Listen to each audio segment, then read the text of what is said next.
As I am is your host, and I am the director, one of the things that we do, in addition to putting on fantastic meetings like this with our colleagues, is we spin out big centers. And so one of the first centers we spun out was our NSF ERC, Advanced Technologies for the Preservation of Biological Systems. And we had a biennial meeting in September in DC, where a lot of the other ERCs were there, and we had distinguished guests and distinguished speakers from all over talking. And the one talk that stood out to me the most was from the gentleman who's going to be up here on the podium next, and that's Calvin Mackie. And he was talking to us about his program in DEI and the outreach that he does, and so it is my privilege and honor to introduce Calvin to you. So he's an award-winning mentor, inventor, author, former engineering professor, internationally renowned speaker, and successful entrepreneur. Dr. Mackie graduated magna cum laude from Morehouse College with a BS degree. Simultaneously, he was awarded a BS mechanical engineering degree from Georgia Tech, where he subsequently earned his master's and PhD in mechanical engineering in 1996. While pursuing a doctorate degree, Dr. Mackie also served as an instructor of mathematics at Morehouse College. Following graduation, Dr. Mackie joined the faculty at Tulane University, where he pursued research related to heat transfer, that's near and dear to my heart, fluid dynamics, energy efficiency, and renewable energy. In 2002, he was promoted to associate professor with tenure, and starting in 2007, Dr. Mackie began working as a consultant, entrepreneur, and author, and we're going to hear more about that work soon. Mackie founded the personal development and education consulting firm Channel Zero Group in 1992, and he co-founded an alternative energy company, Golden Leaf Energy, in 2009. He's the author of 2 books. He has presented to hundreds of civic and educational institutions, government entities, professional associations, and businesses of every size and industrial focus. Since 2021, he has hosted the podcast, Let's Talk STEM. Dr. Mackie is here today because he founded STEM Nola in 2013 to expose, inspire, and engage communities in New Orleans to learn about STEM through hands-on activities. STEM Nola recently became the flagship affiliate of STEM Global Action, which was launched in 2021 to implement the STEM NOLA community engagement model across the country to directly address the historical challenges and barriers to STEM access for underserved and low-resource communities. Please turn your attention to the screen for more about this amazing organization in a short video.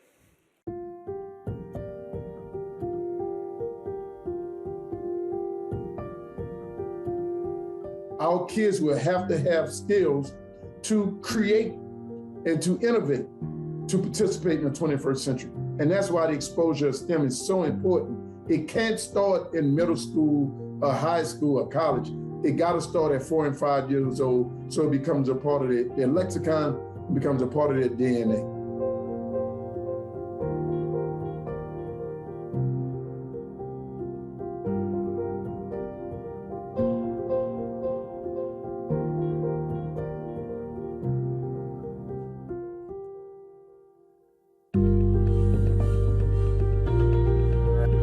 So one day my son came home, he was in the 3rd grade, and he said, "Dad, I don't like science anymore." I'm like, "Boy, that can't be true. It's in your DNA, right?" And he was like, "No, Daddy, my teacher only speaks to the board and I like to do stuff with my hands." I said, "Well, son, we have to fix that."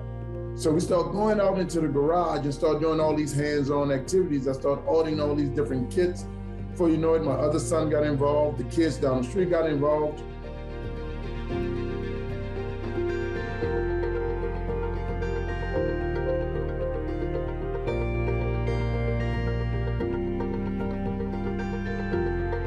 I said, "Did you tell him you do this in the garage with your dad?"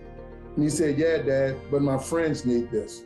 But the problem there was that my son was going to a magnet school in the state of Louisiana, one of the top schools. And if his friends were not being exposed, what does that say about all the rest of the kids in other neighborhoods and other communities that are not as privileged as his?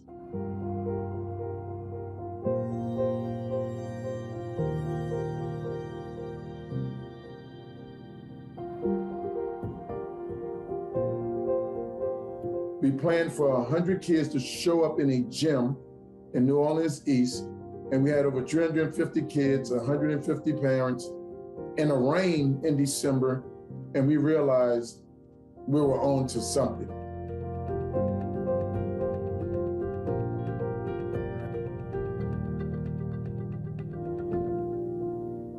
So in New Orleans, in the aftermath of Hurricane Katrina, we had one of the greatest, most expansive ed reform movements, where ed reform, or the charter movement, took over all the schools. But in my experience, in terms of STEM education, the delivery of content and the execution is pretty much the same. A kid may get that by hook or crook, but it's definitely not intentional that that is a part of the curriculum for kids to get that and be prepared for the world before them.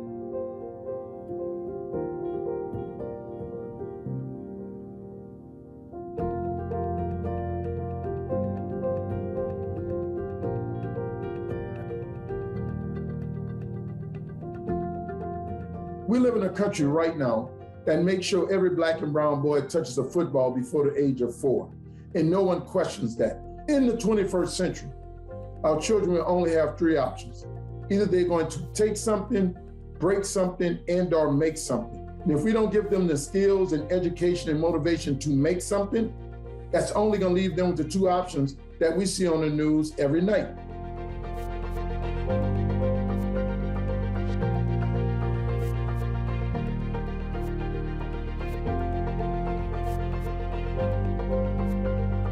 But just imagine if a kid can come from back of town or girt town of New Orleans and create the next billion-dollar unicorn company and transform the economy in her community for her people. I mean, that's a dream that I dream every day. And I want all of our kids to dream that.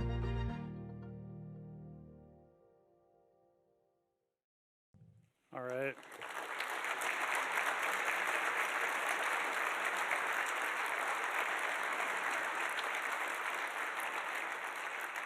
So a couple of quick updates, and then Calvin will be up here to talk to you himself.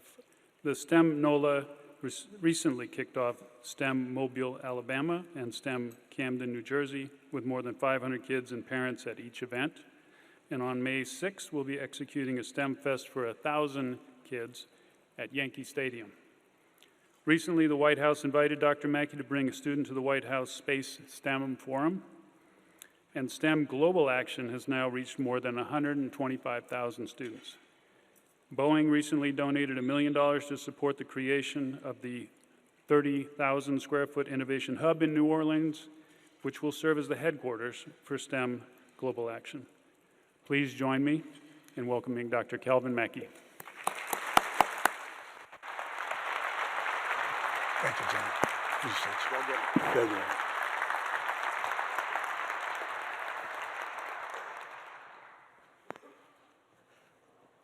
Good afternoon. Good afternoon. Can y'all hear me? All right, good. My name is Calvin Mackie. It is an honor to be here. John, thank you for having me. John and I met a couple of months ago, and he said, I really want to bring this to Minnesota. Now, I meet a lot of people, but I don't meet a lot of people who are about action. And this is a man about action, a man after my own heart, because I'm about doing things too. And thank you for going out of your way and making sure that your community can hear about what we're doing. I appreciate it. Thank the rest of you that made this day possible. You know, whenever I come to Minnesota, it's always eventful, usually with the weather. So when I looked at the news last week and it was like 80 degrees, I was like, yeah. Until I landed last night. And the Uber driver had the windows down. We had this big argument, man, put the windows up. He put one window up. I said, no, all the windows. But I'm honored to be here. Today I'd like to talk about rethinking STEM outreach and engagement and building capacity through building community. A little bit about myself, as the video said, I used to be a professor at Tulane University. What the video doesn't tell you is that I was born and raised in New Orleans. I grew up in a house with no books. My father dropped out of school in the 8th grade to pick cotton. Matter of fact, my SAT scores were so low that I started Morehouse College in remedial reading, developmental mathematics. They said C-spot run, I didn't even know it was spot. They sent me down to a basement of a building with 8th graders, where they put me in front of a computer, and every day they used to let words go by faster and faster, and every day I read and I read and I read. I see my Morehouse brother James Burrow here, he know the story. And 3.5 years later, I finished Morehouse #1 in mathematics, Phi Beta Kappa. 2 weeks after that, I started Georgia Tech, and I went to Georgia Tech for the next 8 years, where I got a BS, MS, and PhD in mechanical engineering. I got 4 STEM degrees in 11 years. Now that's gangster. I don't know if I can say gangster at the University of Minnesota. But the bottom line is that once I got that PhD and walked across that stage, I knew there was genius in communities from which I came, and I began to think about why are we not in those communities mining the genius in science, technology, and engineering and mathematics like we mine the athletic prowess in those communities for football and basketball. If we can create wraparound learning communities and wraparound services, if we can create an AAU of sports and go into communities and make sure we curate the talent out of those communities to make sure that we can go into our gladiator facilities like the stadium I saw last night, then I believe we can do that in STEM. And in New Orleans, that is what we are doing. We've created what we think is the AAU of STEM, where we are going into communities and we are creating the talent. We are finding kids who are geniuses from cradle to career and then putting them on a pathway such that 18, 19 years later, no, they don't have to ask anybody to pay them $50 million. They may create a company with a $50 million payroll.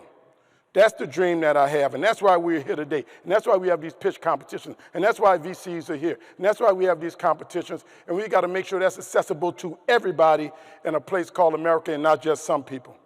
And we proclaim that we do that by building capacity, by building community. We have to go to communities and expose people where they are. We can't wait till people come to us and then say, well, they don't know. And this is everybody. I'm all across this country. I just toured Iowa. When they bring somebody like me to tour Iowa, you know we got some problems. That was a joke. But we know STEM leaders are going to change the world. So what we've done is that we've created an intentional, consistent, and relevant community-based STEM engagement program that's transferable, that's scalable, that's reproducible, and more importantly to my researchers, sustainable. Because you all have written many NSF grants, and at the end when they start talking about broadening participation, you literally go cut and paste the same little thing. And when they start talking about sustainability, you say the same little thing. And one thing you have not seen is a sustainable program. So we've sustained this over 10 years after my wife and I started this with $100,000 of our own money because we couldn't get the funding because people wanted to do the same thing to get the same results rather than doing something differently. Our model is to grow future innovators, makers, and entrepreneurs through a community-centered model that provides inspiration, engagement, and exposure in the fields of STEM.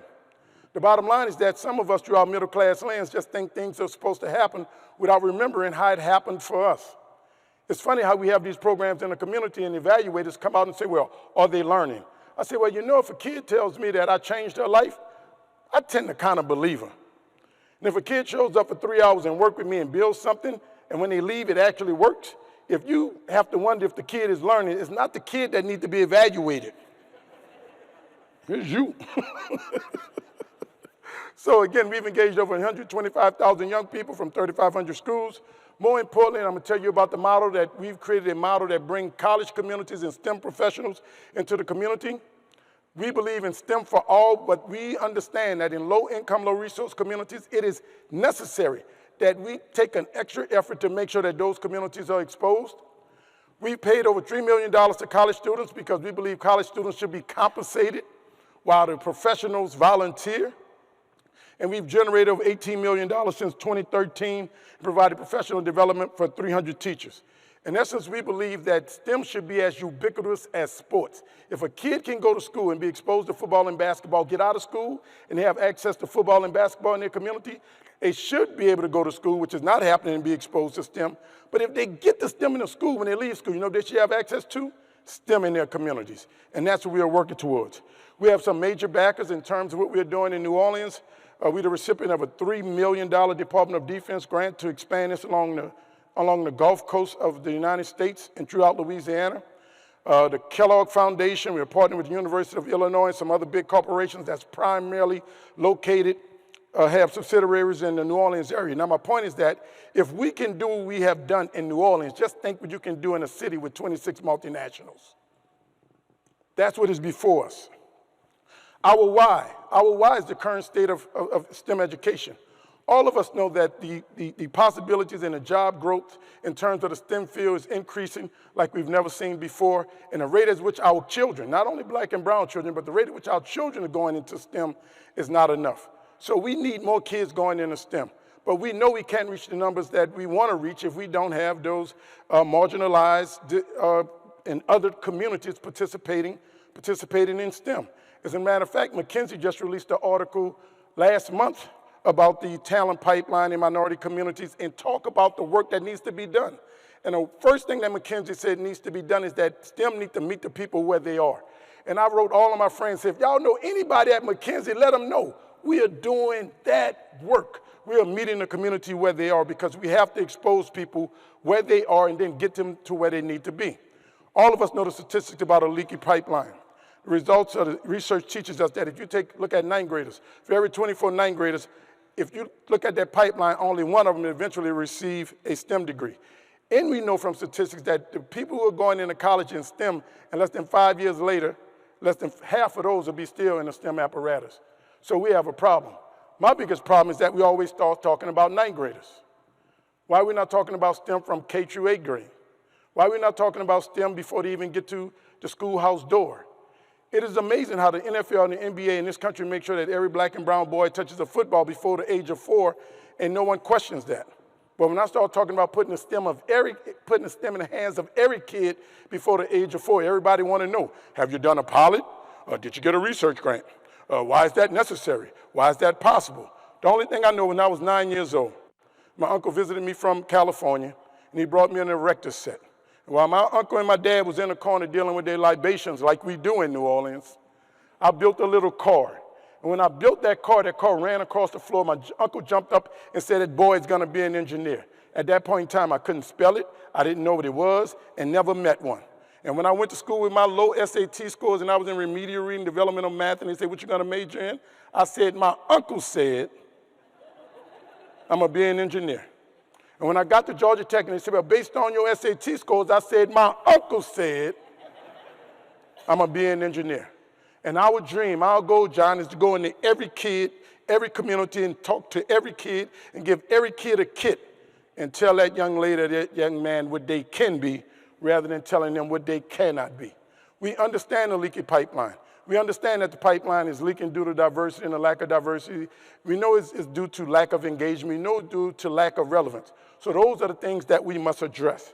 As a matter of fact, when John asked me to come here and speak, I said, you know what? Recently, I wrote an article for Forbes magazine that said diversity in STEM is a matter of life and death.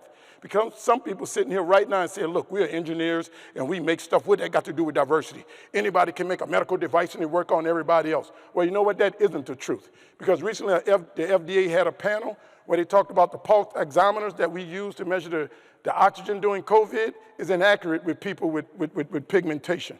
As a matter of fact, science.org just did an article about CRISPR and gene editing, how sometimes CRISPR is inadequate for people with melanin.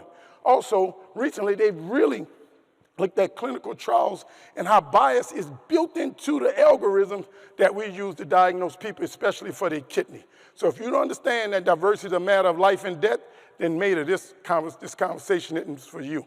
And I just want to say, if I'm making a device, bruh, I'm going to make sure it works for who? Me. I'm just saying, now, if you don't understand that, I can't help you. And I'm sorry, my beautiful wife, Tracy, is a pharmacist, and she believes that I'm ADD and I've never been treated before. So this is the way I got to do this presentation.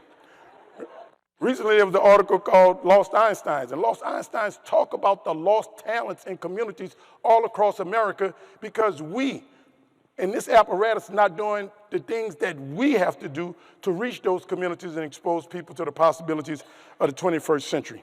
So we have to change what we are doing, or we're going to get the same results. And for 25 years since I got my PhD, we've been doing the same thing. And it's time now to try something different. We got to go from despair to hope. Why is it necessary to go to communities? Most people are in despair. When you look at major universities like University of Minnesota, I bet you all have some type of first generation consortium and things like that to work with kids. We have to meet kids where they are and help them understand what it is that they need to be doing and give them the support that they otherwise would not get from home. When I went to Georgia Tech and working on my engineering degree, my daddy dropped out of school in 8th grade to pick cotton. Once I got an engineering degree and I decided to stay in school, my whole family said that boy must be up there in criminal activity. Nobody stay in school that long. When I got my first degree, like 80 people showed up. I got my next degree 3 months later, like 4 people showed up. I got a master's, I ain't even sent out invitations. They're like, look, you just graduating too much. But when I got my PhD, they brought a bus from New Orleans. That gave the family hope. Because now they understood the trajectory of what was possible, not just for me, but for all my cousins and brothers and sisters and people coming from behind me. We understand the barrier to entry in the STEM apparatus. These are the barriers of entry. Access. The STEM is not where the people are. Relevance. It doesn't relate to them. Navigating the field. How do we do this? Stereotype threat. Distrust. Some people just don't trust the system. Matter of fact, in the aftermath of COVID, why should I trust the healthcare system? Me. Models, exposure to role models, and investment. In essence, what we are trying to do is that we say, how do we take the human capital and the technical capital out of institutions like this and put it into the community, win the trust of the community such that now the community will come to us. And that's what we have been doing for the last 10 years. Here's another slide I love. Many people, when we want to start talking about workforce and innovation, we usually start right there. Let's go find some 9th through 12th graders. Let's go find some college students. Let's put them in a lab and have a pitch competition and all of that, and you get this wealth creation. Well, you know what? It's got to be cradle to career. Literally, we got to start this with kids coming out of a mother's womb, and that's my vision. I said I want to create an ecosystem where I can take a baby from a mother womb, and 18, 19 years later, I introduce them to a career or some type of profession in a STEM apparatus. And this is why it's necessary. My kids grew up talking about STEM all their life because daddy was a PhD in engineer. But the people next door didn't have that. So the question is, how do we give that to everybody? And is it possible? Absolutely it's possible. How do we do it? We do it by prioritizing the young people, the families in their communities, and looking at the community through the lens of what's important to them. Then we surround them with hands-on activities, intergenerational learning, universal access, expansive early STEM engagement, cultural relevance, and then we connect them to the existing STEM efforts in the community. I'm not here to say that nothing is going on in Minneapolis. There's a ton of stuff going on in Minneapolis. But what's not happening is that we're not driving families and communities to the assets in Minneapolis. And that's what's not happening in all cities. So what we do is that we center community and families, and then we look at the value proposition for the STEM employers, the professional volunteers, the college interns and volunteers. I believe everybody should have a value proposition. For example, corporations. People say, why would corporations give you a lot of money? Why would Boeing give you $1 million? I say, Boeing would give me $1 million because they came down, they took a look, and they realized the stuff that we was doing with their employees, it satisfied corporate social responsibility, it satisfied community engagement, it satisfied employee engagement, it satisfied employee satisfaction, public affairs, and government affairs. Every box that they had, we checked because they can go sit down with the politicians and say, look what we are doing in your community. No, that's the value proposition for the sponsors. How do we do it? What we believe that we've done is that we built a high-functioning STEM community. A high-functioning STEM community is child-centered. Everything we do is in the best interest of the child, not the institution, the child. We surround the children with college students. We pay the college students. Then we surround the college student with STEM professionals. STEM professionals love what we do because we make the college students do all the work. Now, y'all professionals, y'all don't want to do no work anyway. So you show up with your nice branded shirt on and you stand in the corner and say, look at me, I got you some coffee, some donuts, a nice name tag. But the thing is, I won't leave you with a 3rd grader or a 5th grader, right? I put a college student there. And we take a laboratory, we take a gym, and we take 50 tables, 250 chairs, and we create public facilities into laboratories. And then we have a 4-to-1 ratio college student to student. Then we put the STEM professionals throughout there, and we call that vertical mentoring. Now, everybody can see themselves at a different station in life. We don't have to have a conversation about pathways. Through our STEM Nola model, K-12 students are afforded the opportunities to see themselves as STEM-based participants. If I start doing STEM at 4 years old, if I start making stuff at 4 years old, and I make stuff all the way through the 12th grade, how can you tell me I can't do engineering when I've been doing engineering all my life? How dare you? That's what happened to me. My dad was a roofer. So with a ladder, a hammer, and nails, I could build stuff. I said, I want to build stuff, and that's engineering. They said, well, nah, your scores said, man, forget them scores. My uncle said, someone asked me earlier, like, what about schools? We believe in schools. I got a whole lot of degrees. But we believe that there's formal areas, formal learning, and informal learning. But we've created a space called non-formal learning. We meet the kids and the families where they are in their community. Then we drive them to the informal spaces like the Children's Museum and other museums. And then we drive them to the formal systems where they can go get more of this. What we do is that we center ourselves in the community. And if you look at these green boxes, all of this stuff exists in every city. I don't care where you are, this stuff actually exists. You can't find, even a rural area, you cannot go to a rural area. I was speaking across in the state of Arkansas, and they said every kid in the state of Arkansas is like 8 miles, within 8 miles radius of a community college or something. Everywhere you go, you have some semblance of this. But what you don't have in communities is some organization with the sole purpose of curating a community, then driving the community to those assets, to demystify those assets for the communities.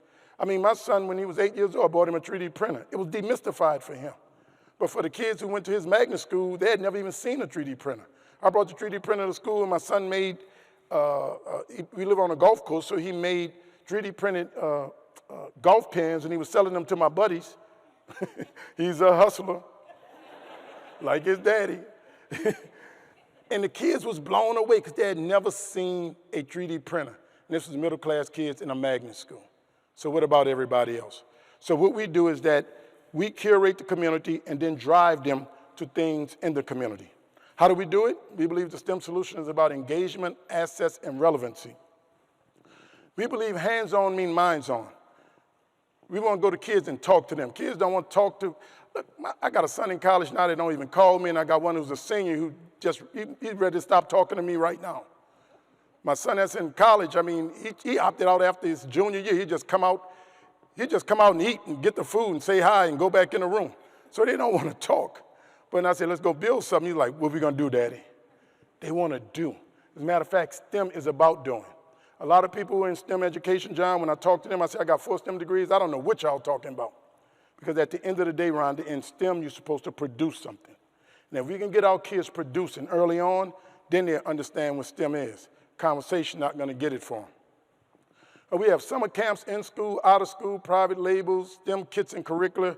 But primarily, we have these 2 big programs called STEM Saturdays and STEM Fest that we're bringing to communities now. Because out of all of this stuff, all of this exists. But what I keep reiterating, what don't exist, is this central opportunity to curate families and drive them to the assets. And that's what I want to talk about. First thing I want to talk about is STEM Saturdays. STEM Saturdays is a big event we have every month. We take 50 tables and 250 chairs, and we transform public facilities to laboratories. Kids, you can see them, their parents dragging them to the gym, and they don't want to come in. When they come in the gym, they're blown away because they're like, what is this? Many of our kids don't have a tribe. If they're not in sports or music, they don't have a tribe. What we've created now in New Orleans is a tribe where kids know they come and they realize I'm not weird. There's 200 other kids here, and they like what I like. These are my people. And literally, kids now fight to come to these programs. I know we're at a medical device conference. This is one of our biggest days that we have, and this is our Heart and Circulation Day. If nothing else, parents can understand or even believe their kids becoming a doctor, a nurse, or a health professional because everyone has that interaction. But most kids, I don't care whatever their socioeconomic status, only meet doctors when they're sick. On days like this, we marshal surgeons and doctors and nurses and healthcare professionals in one space. We marshal up to 200 kids with the kids in lab coats. And for the next 3 hours, they spend an hour dissecting a sheep heart with real surgeons. While they're dissecting the sheep heart with real surgeons, in a corner we have 3D printers printing model hearts. In the other corner, we have virtual reality where they can stand in the heart and circulatory system.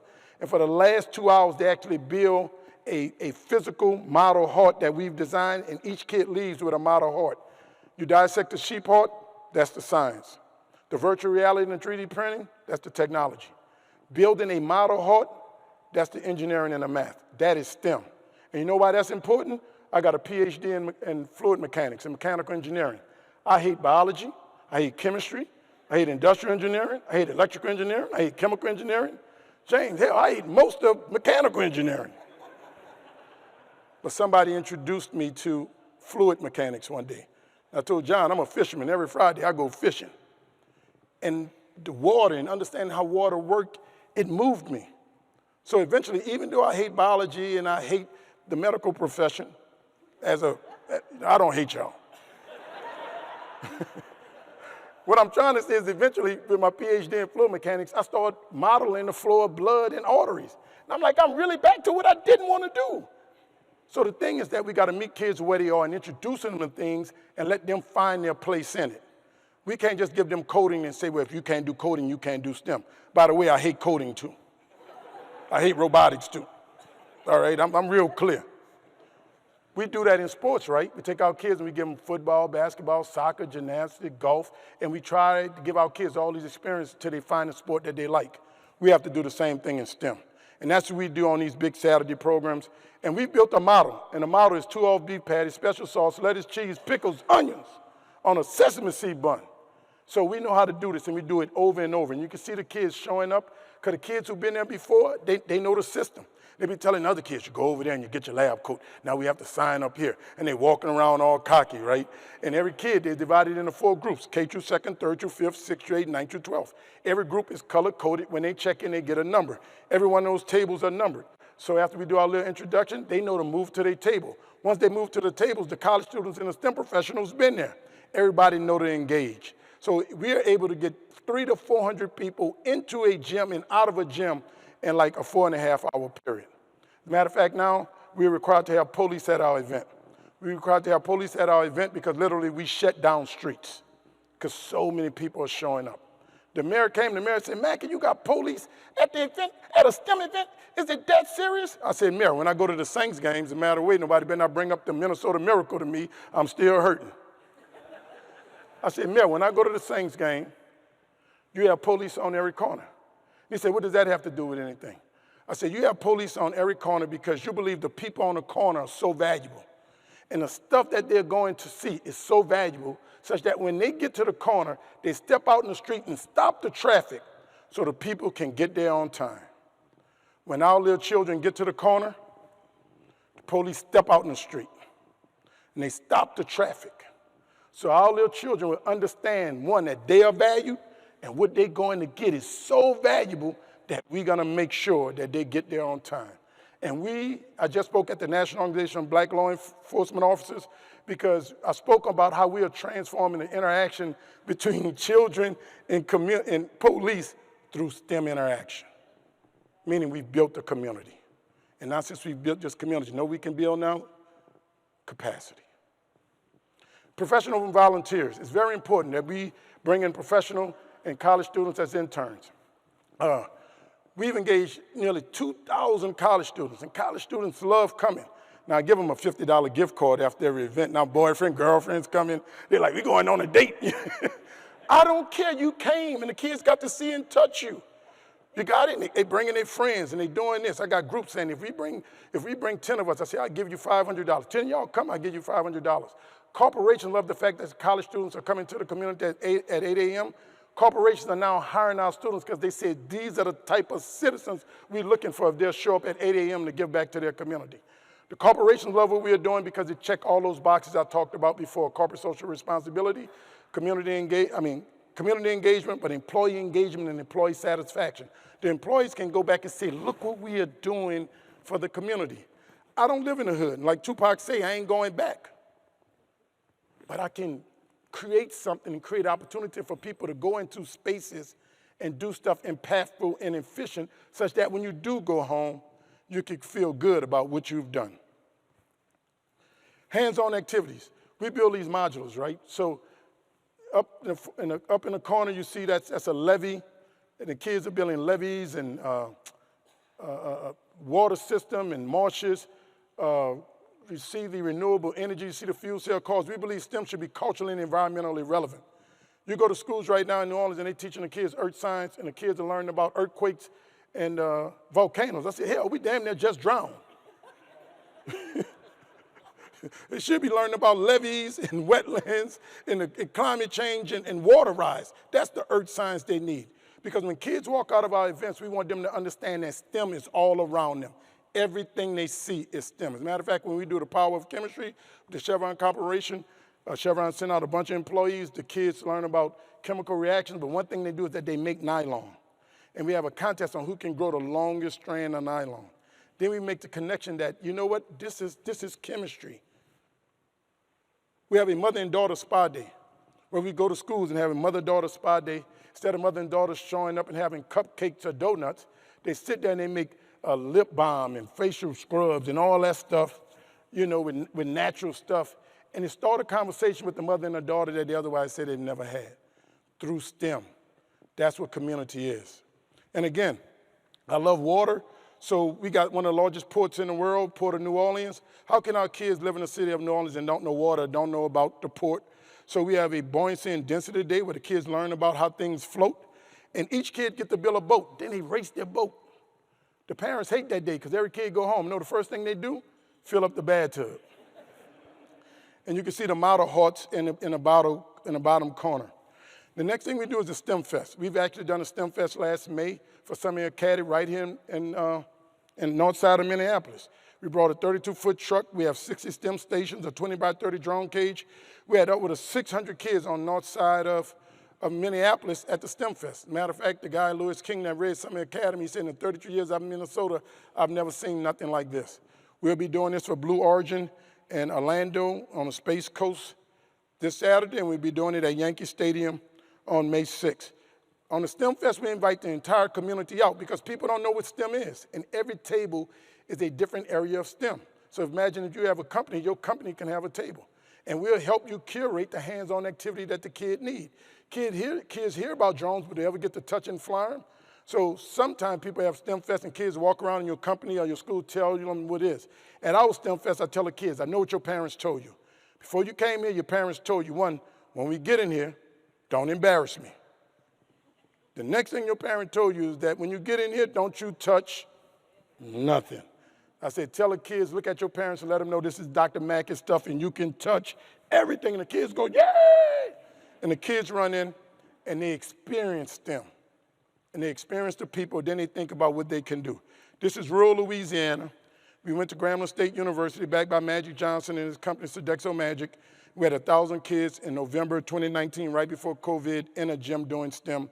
The president said, we don't have a DJ, we don't have a band, we don't have twerking, and I got 1,000 people in my gym doing STEM. That's amazing. Again, hands-on. We have the kids, we have a maker space at the STEM Fest, and the kids make the STEM. COVID hit, they said, yeah, you was doing all of these big events, which you did during COVID. COVID hit, and we got up on Zoom. We started just giving the STEM away free. We eventually engaged kids in 47 states and 5 countries. We now have a partnership in Tanzania with the U.S. Embassy in Dar es Salaam, where kids are using our kits on the continent in Tanzania. It blew my mind that once we started showing people what we was doing, the world came to us. We got a deal with UPS because it was costing us so much to ship stuff to Ghana, and we really wanted to get the stuff to Ghana that now people are saying, no, you got to keep shipping this stuff to Ghana and Tanzania. If we got to Tanzania and Ghana, I hope we can get to Minneapolis. What have we done? We've created this in different cities. We've now created a model that's scalable, transferable, and reproducible. Like I said, we have a $3 million grant from the Department of Defense to expand this along the Gulf Coast and military-connected communities. We're all across the state of Louisiana, primarily STEM Baton Rouge and STEM Grambling, that's middle Louisiana and northern Louisiana. And we have a partnership with the University of Illinois. University of Illinois chancellor is a guy by the name of Robert Jones, used to be at the University of Minnesota. When he left Minnesota, he went to the University of Albany. He heard about what we were doing. He flew down. The only president or chancellor ever came. I can't even get the people in New Orleans to come. This guy came down because he understands public engagement. He stood in the midst of it and said, I've never seen a community engaged like this. He said, I want this at Albany. He went back to Albany. We started negotiating. He disappeared. And 3 years later, he was at Illinois. He said, I want this at Illinois. We were supposed to start right before COVID. Obviously, we couldn't start. We went virtually, and we've engaged over 1,500 kids across the state of Illinois. The problem now is that how do we move forward? Because we got the in-person, but now we've really engaged these 1,500 kids virtually, And now we got to have this blended model because now he sees that he can engage his entire state out of Urbana-Champaign. And that's what we want for every kid in every state in the greatest country in the world in a place called America. My goal is to take this model, train people in different cities so you can do this in your community. I can't do this. That's why the model got to be scalable and it got to be malleable so people can make it for their community. Because you're the only one that can go into your community. What we've done is that we've created the model that you could take and go into your community.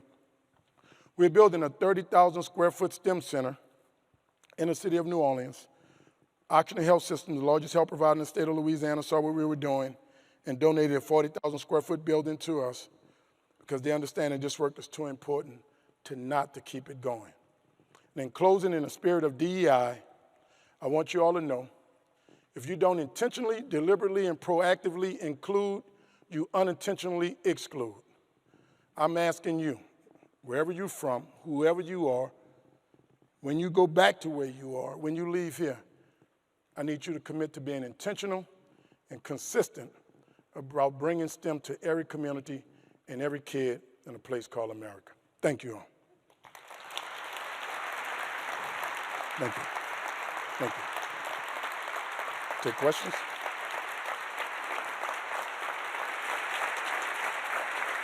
Thank you, Ben. Thank you, Will. Appreciate you. Thank you. Thank you.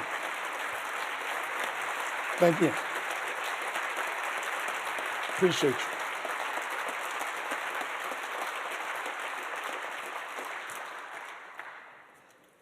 We've got lots of time for questions. There's mic runners, so go ahead and raise your hand. And Yes, sir. we'll wait for the mic because we're recording this. Where's Oprah? Thank you for the great speak. I'm the PTA of my son's school, and he's in elementary school. These works are time-consuming, and he might have, finish his elementary school soon. What can I do now for him? You say these things are time-consuming? Just building this community, working with, bringing them into practice. I'm not in Minneapolis, and I'm in Rochester. And you say you're with the PTA? Yes. Great. And we have the budget. Well, I used to be on the national board of the PTA and help them build their community STEM engagement program that they're still not using. And this was primarily the basis of it. You say it's time-consuming, and I don't understand what you mean by it's time-consuming, but I'm saying that it's got to be intentional and consistent. My wife and I made sure that every experience our kids had was educational-based. For example, we're writing a book, 10 vacations every parent should take before the age of 12 with their kids, because everybody goes see Mickey in Orlando, but they don't go to NASA Kennedy right down the street. So therefore, we've curated all these different activities that you can do with your kid in any time-efficient way. I don't know, an hour on Saturday doing STEM with my kid was worth it. An hour after school. So we've curated all these things. If you go to our website, STEM Global Action, I believe, when COVID hit, we curated 100 different activities that parents can do with their kids with household activities. So we work with you. I told somebody earlier, we look through the lens of what's in the best interest of the community. I don't want to make this easier for Minnesota, graduate students or professors. I need to make this easier for parents and kids. So believe me, we've done this in a way that is not only accessible for parents, but it's easy for parents to sit down with their kids and make sure it happens. And we have videos online. When we do this virtually, the parents got to support the kids. And we got parents talking about how great this is, because when we do it virtually, we put the kids in a breakout room, no more than 8 kids. We put a college kid in a breakout room, and the college kid lead the kids through it. We just need the parents to be there to make sure the kid don't blow the house up or something like that, right? So we're here to support parents. And I understand your battle. I got two. And just to let you know, you saw the video, my son who came home and said he didn't like science. My son now is a second-year mechanical engineering student at Howard University. He just did research after his freshman year at the Army Proving Grounds, doing turbulent research that I'd done when I was, a grad student. He'll be at JPL this summer, but he's on a full tuition, room, board, and fees scholarship through the PhD. My second son, who came in the garage and started doing this with my son, he got to make a decision because he's been accepted in the Morehouse, Howard, Xavier, Stanford, USC, and Yale. The only problem is he's talking about he's going to go and find arts, and I'm like, boy, all this money I'm spent introducing you to STEM. And somebody's going to say that's good because that's your two kids. Where you can go online and read the article about these twin sisters who've been with us since second grade, and last year Texas A&M came and gave them 2 full tuition scholarships. Texas A&M came back and said, we're so impressed with these two. They gave us 5 scholarships. You can go read about Aaron at LSU. I mean, we got kids all across the nation that's saying, but for doing these hands-on activities, STEM would not be for me. Good, thank you. Yes, sir. Thank you so much, Dr. Mackie. I'm an engineer from Medtronic, and incredibly inspirational, and I'm sure you've got volunteers in this room, including myself. Thank you, John, for making the connection. My question is, clearly making an enormous impact on the children, and I'd like to learn more about how it's changing the parents and their mindset and their interest in science versus necessarily tuning in the football game every time. What's your name? Tim Lasky. Tim, check it out, 'cause that's the question, right? That is the question. So really what we have is a Trojan horse. I'm really trying to demystify this with parents and educate parents. But parents like, I'm busy, I ain't got time for this. So we force the parents to bring the kids. When the parents come, they gotta stay 30 minutes. So the first 30 minutes, I got a humanoid, and I'll show you the humanoid dance from UB Tech Robotics. We do demonstrations to show the why and why we're here today. We have more parents now going, I didn't know this. Thank you. So now we don't survey the kids, we survey the parents. And I can show you the data from the parents that said this has changed the way I'm thinking about how to raise my kids. This changed the way in terms of what I give my kids. To the point now where we're creating a whole store called STEM Depot because it's changed the way what parents buy for Christmas. And they really come to my company and like, I want that. So now we're giving it to them at a discounted rate. So that's what we're doing. We're changing the whole mindset, not only of the parents, but the entire community in terms of how it relates to STEM. We've engaged the entire community. Every other Friday, we put a kid on the news in a white lab coat, and the kid does an experiment. The last thing a parent want to know is that another kid is getting something that their kid isn't. So when you see this kid on the news doing an experiment, the first thing the daddy say, hey man, I get my kid on the news. Well, they got to come participate. When we took the little girl to the White House, we did a whole television show. We went on all the news channels, and she talked about her experience at the White House. People say, man, we drink together, and my kid ain't been to the White House where you need to put your kid in STEM and stop buying me drinks. So the bottom line is that's what we are going after. We are poking the parents to do what's right by their kids, because the parents don't know. You got people at Medtronics, even though they're immersed in STEM, they don't know how to navigate this and give it to their kids in a way that's digestible for their kids. We good? Question? Yes, sir?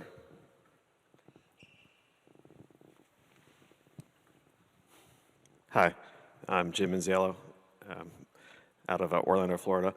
Actually, originally went there to become an Imagineer and went a completely different direction. But actually, wanted to ask you about, have you considered doing simulation and training through video games as a way of scaling? Because I actually work with FIRST Robotics kids, and they had very little time to work, in the lab, but they had time at home, and I was like, I really wish I could help them by giving them some curriculum that they could basically just play with, and then when they get to actually play with the physical thing, they would be more prepared for it. Well, the answer to your question is yes, all right? Yes and no. People talking about the metaverse and this and that. At some point, we got to touch this. The rubber got to meet the road, right? Oh yeah. So that's why when we went to virtual during COVID, I shipped kits to everybody. So even though we were virtual, they still had the hands-on to deal with. So we're definitely looking at a platform and how do we scale using, virtual reality or gaming. There's a company called Epic Games we're talking to right now, and we're trying to gamify this. But still, I grew up with a hammer in my hand. And I just believe at the end of the day, if I'm gonna operate on you, I need to touch a real body eventually. So I believe it has to be both. And that's why we're looking for funding now. You have this blended part nationwide. I'm meeting with American Society of Mechanical Engineers next month. And I'm like, why every trade organization can't take a month? And one month just be mechanical engineering, another month be chemistry, another month where we mail 10,000 kits to kids across this country and they get online and interact with real professionals and marshal that human capital and that technical capital back into houses and communities where it does not exist. So the answer is yeah, we're looking at all that. Yes, miss? I'm glad you had a question because you're the only one I was talking to. You was with me. Nobody else was. You were like, yeah. Hi, I'm Leah. I'm an engineer at Stryker, and I'm here with my research team from Virginia Tech. So I have a question. I have noticed that recently a big conversation has been shifting to STEAM, so adding art into traditional STEM.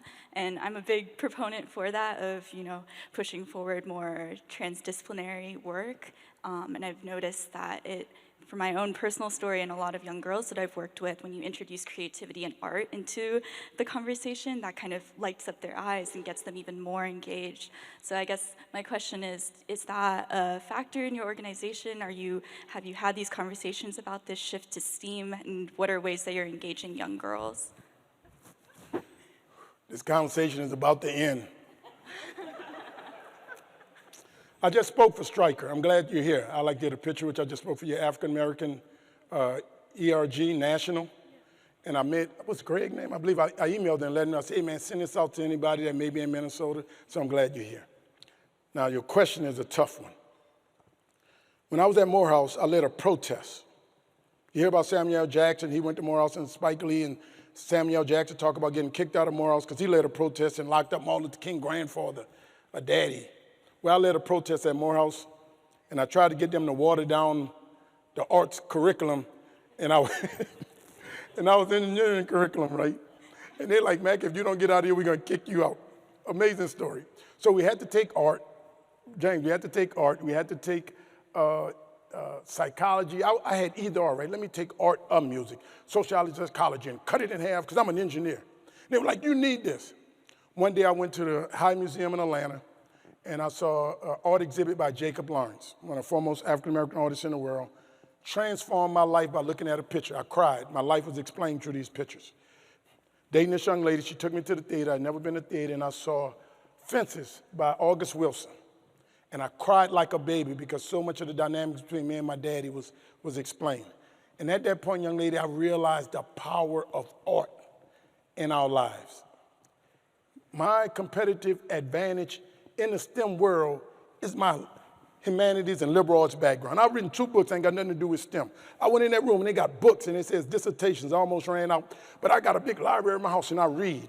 And I'm going to conclude. I want you to understand where I'm going with this. I believe STEAM is the bastardization of STEM. Now, come on now. Don't lose. Y'all hang on here with me. When I meet people doing STEAM, it's either somebody with a STEM background messing up the arts, or somebody with the arts background messing up the STEM. I'm a STEM plus the arts person. So I'm incorporating the arts into what we're doing, but I'm marrying it with the people in the arts. I'm not bastardizing what they are doing. So we have a day called the Physics of Sound. And then the day on the Physics of Sound, I bring in a cello player, I bring in these jazz artists, and when the kids walk in the gym, literally, people are playing their instruments and they're vibing off each other. Then I allow the musicians to talk about how they tune the instruments and how physics and STEM come into it. And then the kids do like activities around amplitude and frequency and understand the physics of and then the K through 2nd graders build a guitar and learn that that vibration makes sound. The 3rd through 5th graders make a xylophone with wind chimes, and the 6th through 8th graders make a speaker, Bluetooth speaker, that they sync with their phone and is play. So I'm all about the arts. I'm just not about the intersectionality of it because that's what's killing us. As a matter of fact, I had a young lady who talked to me last week. She got a PhD in chemistry from UC San Diego, master's from MIT, and she want to marry STEM and dance because she's a dancer. I'm working with the American Society of Orthopedic Surgeons, and I'm making a module around exoskeletal stuff. So we're talking about how do we do the physics of dance where we marry the orthopedics and the exoskeletal with the shapes and the, that you make when you dance. So I'm all about the arts. I'm just not about STEAM. You get me? And some people said, oh, you really nuancing that. No, it's not nuancing. It is real. If you're going to respect my STEM expertise, I should respect your arts background. And I should not be trying to do arts. I can't carry a note in a bucket. Now, my brother, that's a different story. But me, that's what I told my brother. My brother was on Anthony Mackie. He was on The View once. I know we need to go. And I'm going to end with this. I'm not going to end if you got another question. But Barbara Walters said, if you wasn't an actor, what would you be doing? And that sucker sat up there and said, if I wasn't an actor, I'd be a boring engineer like my brother in New Orleans.